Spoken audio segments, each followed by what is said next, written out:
so I've been playing Strider 2 and Strider Arcade.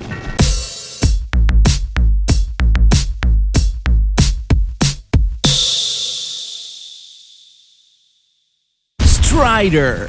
One of the few names worthy of the most badass 16-bit heavy metal the Sega Genesis has to offer. Made back in the day when Capcom wasn't afraid to swing around their massive throbbing ballsack.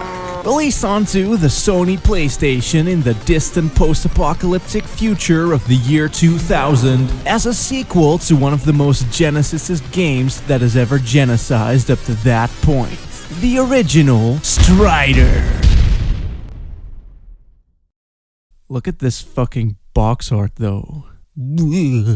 Strider 2 follows the tale of the most badassinest, awesomest, coolest ninja ever, Strider Hiryu. And he needs to defeat the evil, mysterious Grand Master who has taken control of the world. However, this task won't be quite as easy as the Grand Master has like a shit ton of dudes everywhere, bro. It's totes crazy, like yeah. And so Strider goes on the hypest adventure in which he does for about an hour or so, and then everything explodes. Also, there are some characters that appear in comic book panels every once in a while, which looks pretty fucking great.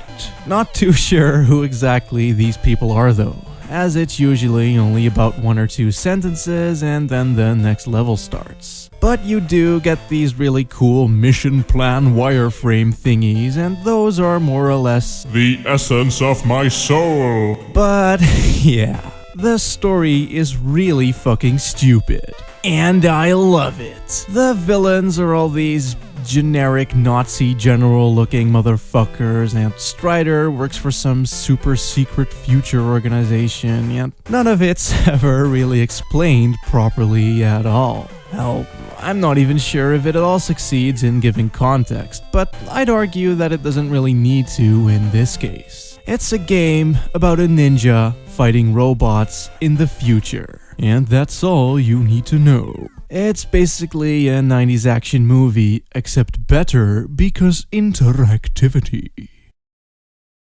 Said interactivity comes in the form of a 2.5D side-scrolling arcade hack-and-slash game. Being that you jump and run around like a badass, collect points like a badass, and go like a badass. Unlike similar games though, I wouldn't necessarily call it a beat-em-up, as those more often than not tend to have combos, and Strider doesn't do none of that. You really just kinda mash buttons and go at everything until it dies in a violent barrage of explosions. What sets this game apart, however, is verticality and climbing and shit. Being that Strider can use his little ninja grapply claw things to climb walls, hang from ledges, and pretty much defy gravity in every single way. This, combined with the rather lavish double jump, somersaults, and the ability to dash around the place like a complete mong, makes for an incredibly fast-paced, high-octane explosion fest. And while it's definitely a bit shallow in its design when you get right down to it, there isn't really anything else quite like it either. Anyway, in terms of power-ups, you get all of the usual stuff like health and a temporary increase in strength, that sort of thing. And then there's also this shit called Boost Mode, which when activated lets you do super duper hyper disco laser slashes of doom and also low frame rates. Yeah, the game's frame rate drops faster than a... God damn it. And while it doesn't really matter for most of the game, it also happens mid-jump sometimes and or during dramatic camera pans, which isn't just disorientating, but it also causes a lot of cheap deaths, and that shit ain't great. Still though, as I said, the game is rather shallow in its design because, well, you just do for about an hour or so. There aren't really any combos or upgradable thingies, and even the enemy patterns leave a lot to be desired. There are some bigger dudes and bosses that at least try to put up a fight, but most of the time you'll just end up standing close to them, hacking away like a coked up moron and sliding out of the way every once in a blue waffle. This is a game that is very deserving of the term button masher. A term I don't really like, as it's often wrongfully applied to other action games by people that don't know what the fuck they're talking about. But taking into account the speed at which the game takes place and the light disorienting nature of the camera and the frame rate, it's not hard to develop this pay and spray mentality when it comes to the combat. However, Capcom just kinda whips out their big dick onto the table and says, no. Fuck you, this shit is awesome, you love it. At which point you'll likely reply with, well, okay, I guess, but I'd prefer it if you zip up your dick though. Shit's quite rude, actually. Oh really? I thought it'd be kinda cool. Nah man, shit's just a bit weird honestly. Oh, well, okay then. And that's exactly the thing. While the game is kinda stupid on most of all accounts, I had quite an amazing time with it. Like, fucking everything explodes and flies around, and there are big mecha death machines everywhere, and it's pretty fucking great if you ask me. But yeah, as most arcade ports at the time did, they kinda took out the whole game over thing in favor of infinite continues. And while I would argue that the idea of a challenge shouldn't just come down to whether or not a game has a fail state or some kind of penalty system, I never really felt challenged here in the slightest. You just kinda mow down dudes, and even when you die, you just pop back up exactly where you were. But still, this is an arcade game, and thus, it has points and various variables that keep track of your performance and rank you based off that. And while that isn't really my kind of thing, there's definitely a type of challenge there. Like I said, I don't think whether or not you can die still is really important here. What is important is that I didn't necessarily get the highest of high scores ever.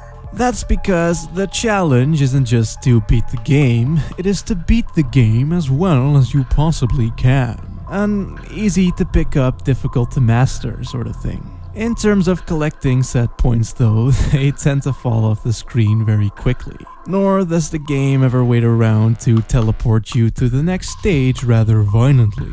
So, unless you know the game very well and know exactly what's going to drop where, you're bound to miss out on points regardless. And at that point, it becomes a bit more about memorization and luck rather than sheer skills, as your well-deserved points may just as well decide to go fuck themselves and fly off screen in a blaze of glory. And that isn't exactly Great!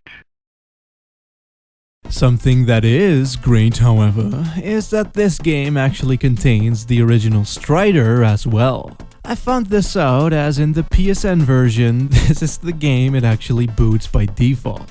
Why? Well, Strider 2 was on the Strider 1 disc and Strider 1 is on the Strider 2 disc because Capcom. I find this rather funny, but along with the now infamous Resident Evil DualShock Edition, Capcom really wasn't doing all that well with the whole releasing games thing. Anyway, I thought about reviewing it on its own, but it's more or less the same game except that everything is just a tad bit slower and Hiryu isn't quite as agile. Shit's still pretty great though.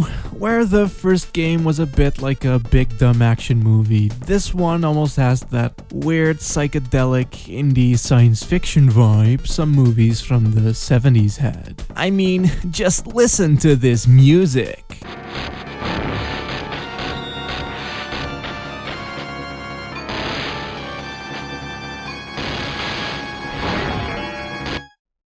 The game can be a little bit of a clusterfuck sometimes though, as it's a bit hard to see exactly what's going on. Things like which surfaces are climbable or which surfaces are actually fucking surfaces and not just background shit. And that paired with the rather stiff controls, being that you can't really change the direction mid-jump and letting go from climbing mode is a bit fiddly, makes for a much messier experience. But it's still a pretty neat game nonetheless. And in some ways, it being a bit fuck does add some much needed challenge as well. Thing is that memorizing patterns and essentially getting good is more doable when the game is a lot slower and also when dying actually sets you back a little. The game does still differentiate between a death and a game over, despite both setting you back to the exact same checkpoint, but game overing affects your overall score. So if it's a high score you're going after, you really need to play the game over and over and get good.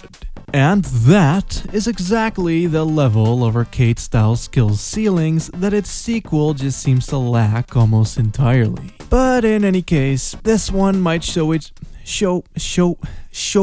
age a little, but with it also comes a certain charm, as demonstrated by these hilarious voice clips.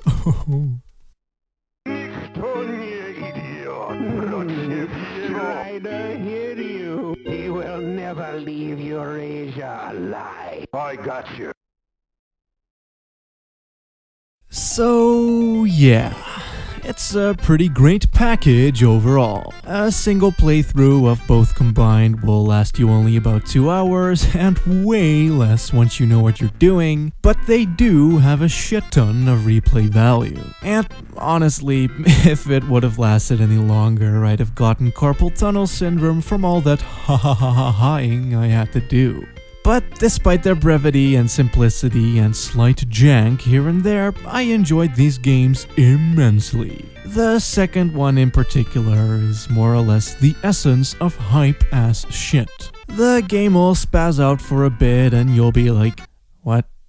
Only for it to reveal a boss called Admiral Wilhelm, and then you'll be all like, yo! It's that kind of game. And if that's what you're into, then you should probably give these two a go. Now, if you'll excuse me,